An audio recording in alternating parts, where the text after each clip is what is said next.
Las elecciones presidenciales de Venezuela para el periodo 2025-2031 se llevarán a cabo el próximo domingo 28 de julio de 2024 y el corto tiempo de una contienda electoral contra reloj pues deja entrever el incierto camino que tienen los venezolanos hacia las urnas. ¿Por qué? Pues porque ya sabemos que el chavismo lleva enquistado cerca de 25 años y queremos establecer un contacto a esta hora en Venezuela. El diputado Javier Bertucci, candidato a la presidencia de la República por segunda oportunidad del Partido del Cambio de Venezuela y quien también es un reconocido pastor evangélico. Bienvenido aquí a Redman Noticias. Muchísimas gracias, Michael, por la invitación. Bueno, usted dice en uno de sus trinos que en estos tiempos difíciles la esperanza es nuestro motor para seguir avanzando. ¿Es quizás esta la nueva esperanza que tienen los venezolanos de darle un giro, un viraje en lo que conocemos como democracia? Bueno, Michael, fíjate, vamos a revisar un poco los números de intención de voto. En esta oportunidad no son los números del 2018. Por darte un ejemplo, de cada 10 venezolanos, 8 quieren que que haya un cambio de gobierno. Eso nos pone en una gran oportunidad electoral en este momento. Es una oportunidad que lamentablemente en las elecciones pasadas un sector de la oposición, digamos un poco radical, tomaron una ruta equivocada. Siempre lo he dicho desde 2018 que aparecí por primera vez en el plano político y fue un fenómeno sacando 1.018.000 votos en una campaña de 60 días muy rápido. Eh, bueno, en ese tiempo la consigna era que no se votaba en dictadura. Me tuve que, digamos, aguantar un ataque brutal, ¿no? Como colaboracionista, porque estaba participando en unas elecciones, porque yo pues decía y sigo diciendo que la única opción para un cambio es la vía electoral. De manera pues que para mí fue una alegría que en el 2021 muchos de esos que nos atacaron de forma brutal ahora fueron candidatos en el 2021 a gobernaciones, ¿no?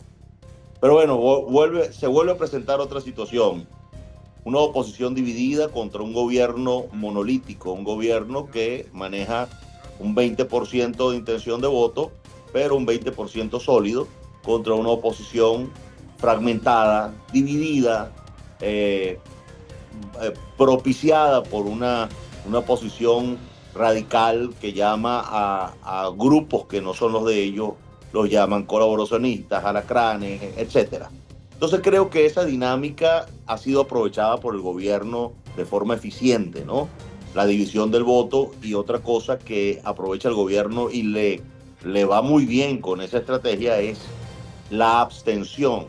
Nosotros hemos tenido en el 2018 hubo una abstención del 60%, en el 2021 hubo una abstención del 55%, y ahora las últimas encuestas reflejan una intención de voto o gente decidida a votar de un 65%. Por eso te repito, es una gran Sí. oportunidad que tenemos. Diputado y candidato a la presidencia, doctor Javier Bertucci, eh, uno cuando ve que queda inhabilitada, cuando se permitió esas primarias de unos sectores de la oposición, porque la oposición no solamente es María Corina Machado, sino que hay distintas oposiciones en Venezuela. Cuando uno ve que finalmente se ratifica la inhabilidad de María Corina Machado, que era pues una de las abanderadas, y después también ve uno que, aunque lo ven habilitado, después le inhabilitan su partido político, por ejemplo, a Leucenis García, que es considerado como un outsider que iba a ir creciendo de poquito a poquito, pero ve que ya dos de esos candidatos pues, finalmente les coartan ese derecho en medio de la democracia. ¿Qué puede esperar entonces los venezolanos? ¿Sí habrá un cambio cuando uno sabe que las instituciones pues están gobernadas por los mismos que llevan tantos años en el poder? Bueno, te explico, tú sabes que acerca de esto, Michael, es bueno, Michael, aclarar algunas cosas, ¿no? La inhabilitación, con la cual no estoy de acuerdo, por supuesto, de la señora María Corina Machado, no es nueva. Entonces, ¿qué pasa cuando hubo estas primarias? Mi recomendación a los precursores, impulsadores de esta iniciativa, mi consejo fue, mira, el pueblo necesita de un liderazgo. si tú vas a hacer unas primarias, no coloques candidatos inhabilitados, porque vamos a caer en un peine otra vez, en un problema donde regresaríamos a depender del gobierno.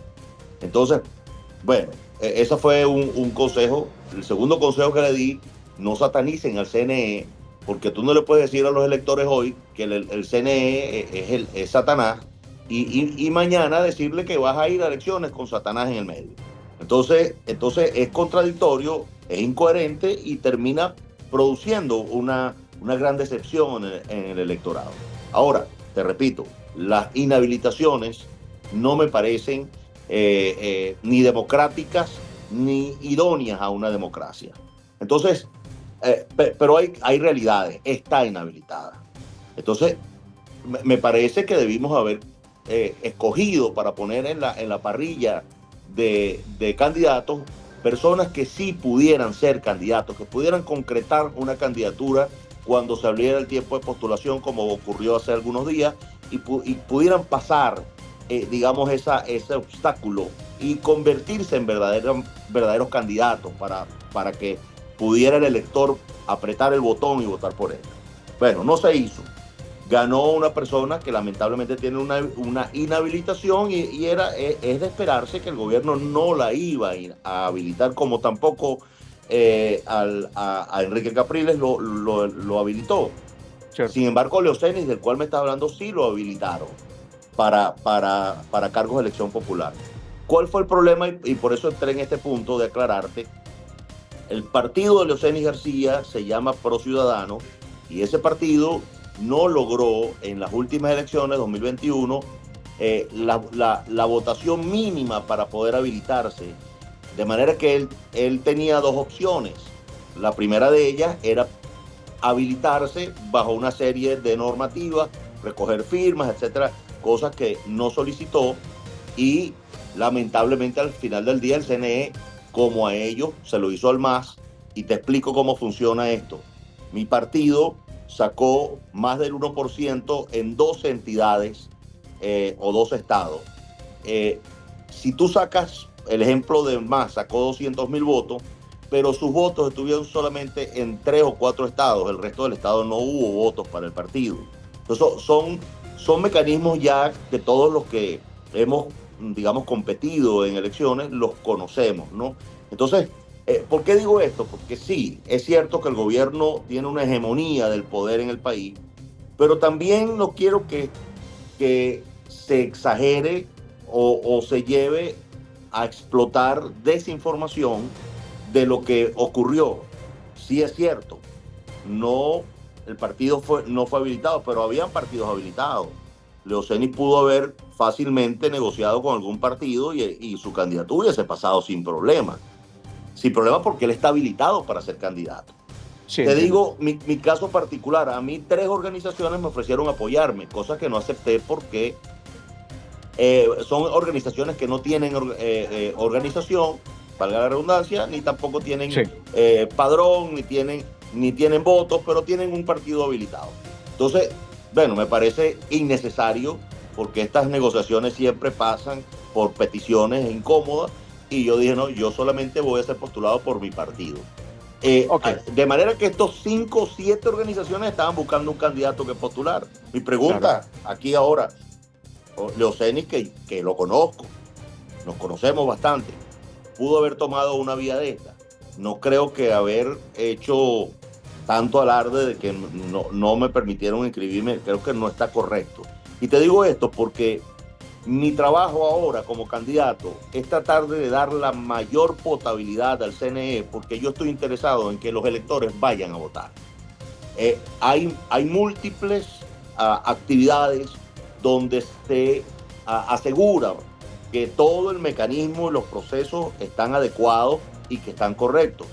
En esas actividades se invitó a un montón de observadores. Creo que el Centro Carter aceptó venir como observador, y hasta ahora la Comunidad Europea no va a ser observadora, pero sí va a acompañar. La diferencia entre observador y acompañante es que el acompañamiento es 3, 4 días antes de la elección. Llegan Claro. algunos observadores. La observación Candidato. no, la observación lleva todo el proceso de las auditorías que se le hace a todo el sistema. Candidato Bertucci, cuando uno ve declaraciones por parte del presidente de Colombia al decir que la inhabilidad, por ejemplo, de la señora María Corina Machado es un golpe antidemocrático, cuando no ve también las declaraciones en los últimos días del presidente de Brasil, Luis Ignacio Lula da Silva, criticando la actitud del gobierno de Nicolás Maduro, que son pues dos gobiernos progresistas, dos gobiernos de izquierda, pues ¿cómo cree entonces uno en las elecciones que ha planteado de manera contrarreloj, poniendo ellos las fechas, tan poco tiempo para ir, por ejemplo, usted desplazarse de un día para otro en tan poco tiempo para hacer una campaña? ¿Usted cree que sí hay esperanza en esa realidad electoral el próximo 28 de julio? Michael, hay mucha esperanza. Te repito, de cada 10 venezolanos, 8 quieren un cambio y 6,5 quieren votar en las próximas elecciones. ¿Dónde está y debe estar el trabajo de la oposición, de la cual yo pertenezco? Primero, lograr entendernos. Segundo, de poner los egos. Tercero, de poner las actitudes hostiles hacia otros grupos de oposición. Nuestro enemigo a vencer, no quiero llamarle enemigo, nuestro adversario a vencer, porque cuando uno habla de enemigo, habla de odio, y yo creo que nuestra sociedad está saturada de inoculación de odio, pero es nuestro adversario. Mi adversario no es María Corina, mi adversario no es Manuel Rosales, mi adversario no es ninguno de los candidatos que son de oposición o grupos de oposición. Ellos no son mis adversarios. Mi adversario es Nicolás Maduro y este gobierno que lamentablemente nos ha metido en la peor crisis de la historia del país. Entonces, ¿qué pasa? Tenemos que ponernos de acuerdo. Por lo menos, si no hay un candidato único, por lo menos sea un candidato unitario. Ahí por lo menos salió Manuel Rosales, puso su candidatura en la tarjeta de su partido. Bueno, la otra parte de la oposición, representada con la señora María Corina, o una parte también, dice que es un traidor. Cuando el gobernador de Barinas dijo que si no era María Corina había que escoger otro, también se le tildó de traidor. Y la pregunta salta, Michael. O sea, entonces, si estamos tildando de totalitarios al gobierno, entonces no podemos actuar como el gobierno, de forma totalitaria. Claro. Si no soy yo, no es nadie. Y si no es el que me gusta a mí, no es nadie. Yo creo que ahora es el tiempo de la grandeza, ¿no? Es el tiempo de las acciones de humildad. Y yo siempre digo y mantengo que las acciones más grandes de un ser humano son sus acciones de humildad. Es el tiempo de ser grande, es el tiempo de ser humilde y asumir que hay que unirnos.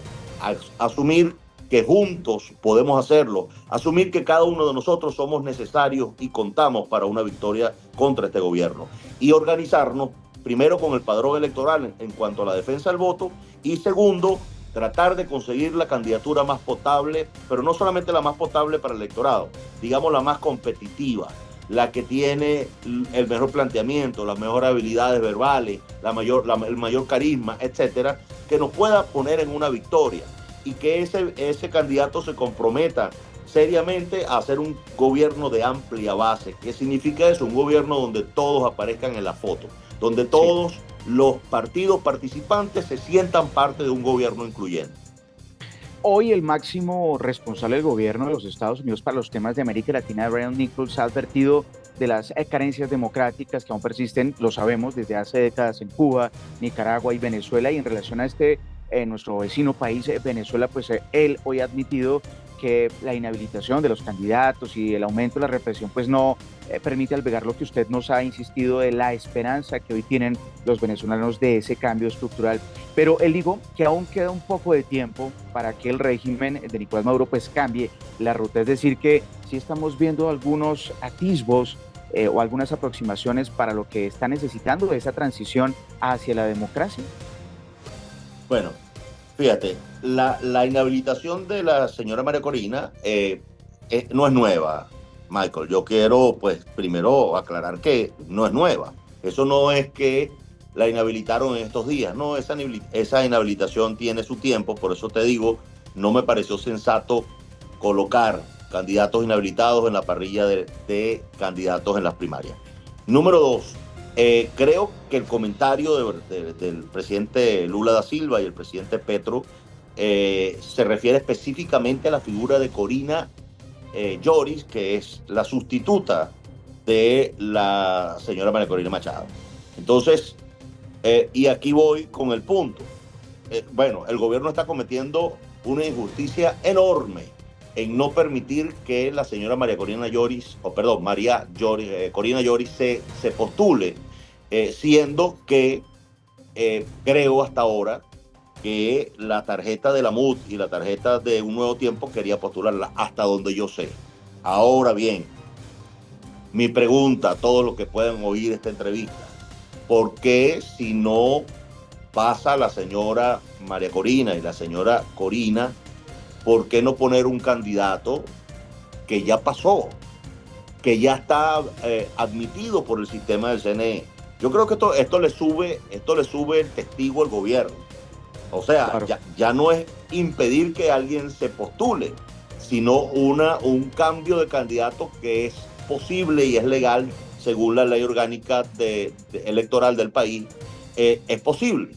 Ahora, yo digo que vuelven los egos otra vez a imponerse. Yo creo que es tiempo de ser grande, siendo humilde y reconociendo que si alguien pasó ese obstáculo, en este caso el señor Edmundo aparece ahora como candidato, y sí, el señor también gobernador del estado Zulia, Manuel Rosales, también es candidato, y ellos estaban con ella, hasta donde yo sé, estaban de la mano con ella. Ese no ha sido mi grupo, te soy honesto, Michael, de lucha política, porque bueno, como te digo, fuimos brutalmente atacados, yo entre los que fui atacado por participar, ¿no? Y por darle una opción al país. Después, entonces, bueno, tú llegas a pensar que esta gente es que no creen en la elección, pero de repente aparecen con el mismo CNE, con las mismas condiciones, diciendo que son candidatos. Esa incoherencia es lo que nos ha llevado a que un 70% del país no confía en ningún político. Pero en esta ocasión tenemos un movimiento, un sentimiento nacional donde la gente no quiere aguantar 6 años más de este mal gobierno. Claro. Y por último, usted fue el tercero más votado en el 2018, también una contienda electoral de muy corto tiempo. ¿Creería uno entonces que la principal propuesta es llevarle un cambio estructural también a la economía, al modelo del socialismo que no les funcionó a través de Chávez, cuando lo inoculó prácticamente en la Constitución Política de Venezuela? Y entonces uno quería que el número uno de su propuesta para los venezolanos, que también lo escuchan aquí en Colombia y pueden ir a votar, es que la economía. Michael, yo quiero no solamente advertirle a nuestros hermanos de Colombia, a los cuales respeto y aprecio de manera enorme o de forma enorme, que ese sistema es un sistema completamente fracasado.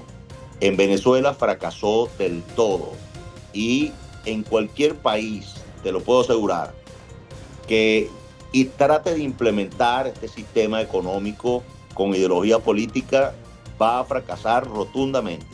Creo que si llegamos a ganar en la presidencia, les digo, la oposición y su líder finalmente, que logremos, espero que sí, abanderar, el cambio del modelo económico tiene que ser inmediato. Un modelo económico de libre mercado sin controles del Estado o del gobierno en este caso. Una economía que permita ver y hacer ver a los empresarios no como golpistas, no como saboteadores, sino como precursores de la economía, y poner al empresariado y al sector económico a alar la carreta, no a empujarla, a alarla, porque ellos deben tener una política incluyente, o este gobierno nuevo debe tener una política incluyente en cuanto al empresariado se refiere. Y la divisa más importante que tiene que generar un gobierno próximo en este país de oposición es la confianza. Saber y hacerle creer a la comunidad internacional y a los mismos inversionistas nacionales que aquí hay marco legal para invertir, y que el cuidado y el respeto a la propiedad privada y a las inversiones extranjeras y nacionales se va a mantener como un punto crucial de balance en el nuevo gobierno de oposición que planteamos. Pues ahí están los planteamientos y los análisis de Javier Bertucci, quien es diputado y candidato a la presidencia de la República por el partido Cambio de Venezuela. Y también, Pastor, gracias por estar aquí en Red Más Noticias hablando del anhelo y la esperanza que no la pierden en medio de lo que han tenido que vivir durante tantos años. Gracias por estar aquí en Red Más Noticias. Gracias, Michael. Y bueno, como es el eslogan de mi campaña, sí hay esperanza. Que nadie pierda la esperanza porque vienen días mejores para nuestro país. Muchas gracias y muchas bendiciones para todos.